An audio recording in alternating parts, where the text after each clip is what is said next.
Magandang buhay! Ay, samahan niyo ako din. Manunod ako kung paano nga ba binubuo ang kubok-buhan. At syempre, makikisali rin ako. Kaya, kita na! Ay, ayan na nga ako. Nagsimula na sila Deya. Kita niyo naman, nasa damuhan. Ay, di syempre, bubutasin mo yan. Huhukayin mo dahil dyan mo ilalagay ang poste. Ay, tingnan niyo naman ang Bermuda. Pagkakaganda ng tubo pag ako'y binato niyan ay sadyang bobokaw. Dini nga ho, sila ay patapos na. Syempre, nagtitingin sila ng ilalagay na poste para makapagsimula na sila Deya. Ay wala pa nga ho atang isang oras ay nakatayo na agad ang poste. Ako ngayon nagtataka, sabi ko, ay kagagaling nyo naman ha. Ay tindig na ang poste tingnan nyo naman. At syempre ho, hindi nating makakalimutan lagyan niya ng semento. Ay lang hindi, baka umuga. Ayan, ay tingnan nyo kung sino yan. Talaga namang nakisali pa sa paghahalo ng semento tingnan niya ho, tinutok-tok ang kawayan yun ho pala para sumiksik pa sa ilalim ang semento. At syempre ako ho ulit iyan nagpa-video ay nagkikwentuhan nga ho pala kami diyan nila kuya kaya kami tawa ng tawa. At arin na nga ho bumalik sila kinabukasan dahil hindi ho aaray na magtayo sila diyan nang hindi pa matigas sa semento at baka gumuho ay lagapok sila diyan. Dini nga ho pala nagsisibulan na silang maglagay ng para sa bubong ay syempre para mabilis matapos at gulat ko nga ho dumating na ang pawid ay talaga naman. At arin nga ho nabidyohan ko kung paano ba biniyak aring kawayan na gagamitin doon. Siyempre, sa kubo, saan ba gagamitin? Aring nga ho pala, ako nagbibidyo diyan ng itsura at buti na lang napansin ko na kulang pala ang bilang ng kawayan para sa bubong. Ay buti kamot pumayag sila na ayusin ay kababait talaga nila kuya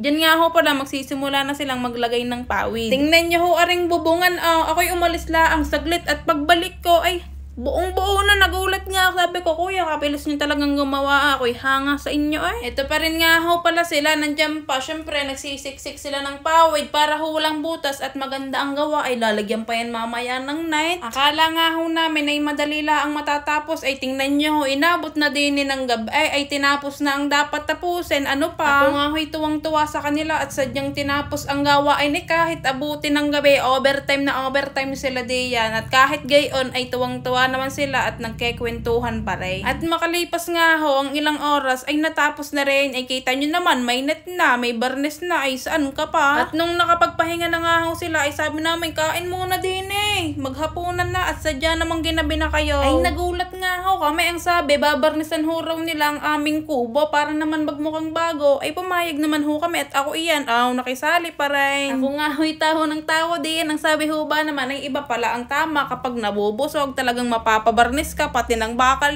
talaga namang pandali At arin na nga ho ang kinalabasan talaga namang may pag-ikot pang nalalaman montage pa na kubo isa pa. Kunwari ipapasok kintaban ayos Nung makatapos na nga ho sa lahat ng ginagawa ay di uuwi na sila. Ikabilis nga akong gumawa 2 araw laang ay tapos agad kung gusto nyo hong magpagawa sa kanila doon ho yan makaahon ng palikaw nasa kaliwa. Ay siya maraming salamat po sa inyo mga kuya. Sana ay marami pang magpagawa sa inyo. Pagmumukha ko muna ulit sa ilalim ng kubo. Talaga naman. At yan na nga ho, ang itsura niyan kapag araw. Tingnan nyo, napakaganda, presko at talagang ayos tambayan. Ay salamat po muli, heart.